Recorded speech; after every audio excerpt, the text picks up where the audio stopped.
Sonu classes Bhojpuri भाषा में आप सभी को वेलकम है। आज हम लोग बिहार बोर्ड क्लास 10th के मैथ का प्रश्नावली 5.1 का जो ईपी का सवाल है उसमें के कुछ क्वेश्चन को हम लोग बनाएंगे, समझेंगे, इसलिए वीडियो को ज़्यादा से ज़्यादा शेयर करें, देखें। दूसरा सवाल है इसमें है कि दी हुई एपी के प्रथम 4 पद लिखिए, जबकि प्रथम पद ए और सार्वंतर डी निम्नलिखित। इसमें देखिए पहला पद दिया हुआ है ए बराबर 10 और डी बराबर भी 10, यानी प्रथम पद और सार्वंतर दिया है, यानी A1 प्रथम पद हो गया। अब इसमें 4 पद क्वेश्चन में करा के 4 पद लिखिए, यानी A1 पहला पद हो गया। इससे पता ये चला कि 3 पद और हमको निकालना है। इसी तरीके से सभी क्वेश्चन को हम निकालेंगे। एपी के प्रथम 4 पद लिखना था, जबकि प्रथम पद ए और सार्वंतर डी निम्नलिखित। इसमें देखिए ये हमारा पहला पद होगा, इसमें सार्वंतर भी निकल गया, यानी ये हमारा A1 ए बराबर 10 जो दिया है, यानी A1 बराबर 10 ये हमारा प्रथम पद हुआ। अब A2 निकालेंगे तो अगला पद निकालने के लिए, यानी A1 प्रथम पद दे दिया तो 3 और पद निकालेंगे, 3 और 1 दोनों जोड़ दिए तो 4 पद हो गया। तो A2 बराबर निकालते हैं तो A प्लस डी में एगो कम हो गया फार्मूला, चूँकि हम लोग पढ़ चुके हैं कि AN बराबर फार्मूला होता है A plus AN minus 1 into D, यही फार्मूला होता है। यानी इस तरीका से हम रखेंगे तो एन की जगह अगर हम लेते हैं 2 तो 2 में से 1 गया तो 1 हो गया, और 1 में डी से गुना करेंगे तो डी हो जाएगा, जो इस तरीका से लिखे और 1 आए। इस तरीका से पूरी फार्मूला पे बनाने के बजाय हम क्या करेंगे, शॉर्ट फार्मूला लगा देंगे। A2 का रहा तो A2 बराबर A प्लस डी, यानी सार्वंतर में कम कर देंगे। तो इस तरीका से हम रखते हैं A का मान 10 है और डी का मान भी 10, सार्वंतर दिया हुआ है, दोनों को ऐड करेंगे तो 20 आ जाएगा। इसी तरीका से A3 का वैल्यू निकालेंगे, A प्लस 2D हो जाएगा। A का मान 10, 2 का 2 और D की जगह भी 10, 10 में 2 से गुना करेंगे, 10 में 2 से गुना करेंगे 20 हो जाएगा, और A1 हमारा 10 है, 20 से 10 30 हो गया। इसी तरीका से A4 का वैल्यू निकालेंगे तो A प्लस 3D हो गया। A का मान 10, 3 में 10 से गुना करेंगे तो 10 3 दहिया 30 हो गया, और 10 40 हो गया।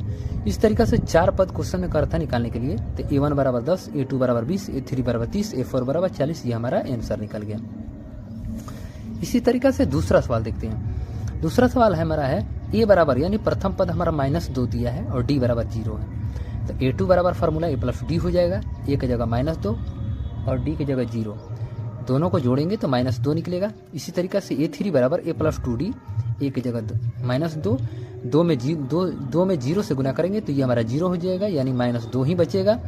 इसी तरीका से A4 का भी वैल्यू निकालेंगे तो A की जगह तो -2 है, बट D का मान दिया हुआ है 0, तो 0 में किसी भी नंबर से गुना करेंगे तो ये हमारा क्या हो जाएगा 0, तो बचेगा क्या -2, यानी 4 पद निकल गया। इसलिए 4 पद हम कह सकते हैं A1 बराबर -2, A2 बराबर -2 और A3 बराबर भी -2 और A4 भी -2 हो जाएगा। इस तरीके से 4 पद निकल गए। उम्मीद होगी आप लोग को बहुत अच्छा तरीका समझ में आ गया होगा। अब हम अगले क्वेश्चन को देखेंगे। आइए तीसरे क्वेश्चन को देखते हैं। दूसरा का तीसरा 2 सवाल हम लोगों ने पढ़ चुका। अब यहाँ देखते हैं A1 A बराबर, यानी प्रथम पद 4 दिया है और D बराबर -3 दिया हुआ है, तो हम कह सकते हैं A1 बराबर 4 है तो A2 बराबर निकालेंगे तो A प्लस डी हो जाएगा, तो 4 ये और -3 ये दोनों घट जाएगा तो ये हमारा 1 बचेगा। इसी तरीका से A3 का मान निकालेंगे तो A प्लस 2D, यानी 4 प्लस 2 गुने -3, इस तरीका से कैलकुलेशन करेंगे तो ये हमारा -2 हो जाएगा। A4 का भी वैल्यू यही निकालेंगे, A प्लस 3D, यानी 4 प्लस 3 गुने D का मान -3, गुना करने के बाद जोड़ेंगे तो ये हमारा -5 हो गया। इसलिए हम 4 पद लिख सकते हैं, A1 4, A2 1, A3 -2 और A4 -5, यह हमारा आंसर हुआ। इस तरीका से हम 4 नंबर सवाल को देखेंगे। A बराबर -1 है और D बराबर 1/2 है, यानी A बोले तो प्रथम पद हमारा दे दिया -1 यहाँ पर, और D का मान 1/2, तो A2 बराबर A प्लस डी, -1 प्लस 1/2, इस तरीके से -2 प्लस 1/2, ये दोनों घटा तो -1/2 हो गया। A3 बराबर A प्लस 2D हो गया। A का मान -1 प्लस 2 गुने D का मान भी ये हो गया, घटा तो 0 हो गया। A4 का वैल्यू यही होगा A प्लस 3D, इस तरीके से कैलकुलेशन करेंगे तो 1/2 हो गया। इसलिए 4 पद हम कह सकते हैं A1 बराबर -1, A2 बराबर -1/2, A3 बराबर 0 और A4 बराबर 1/2, यह हमारा आंसर हो गया। 5 नंबर सवाल को देखते हैं। A बराबर -1.25 और यहाँ D बराबर -0.25, इस तरीका से दिया हुआ है। A2 का अगर यहाँ से वैल्यू निकालेंगे तो A प्लस डी कह सकते हैं, यानी A की जगह -1.25 और D की जगह हमारा ये हो गया। दोनों को अगर हम घटाएंगे प्लस माइनस करने के बाद तो कुछ इस तरीका से बनेगा -1.50, यानी -1.5 भी कह सकते हैं। अब यहाँ से हम A3 निकालेंगे, A3 हो गया A2 का मान मालूम चल गया। यहाँ पर A2 का मान हमारा -1.50 यानी -1.5 आ गया।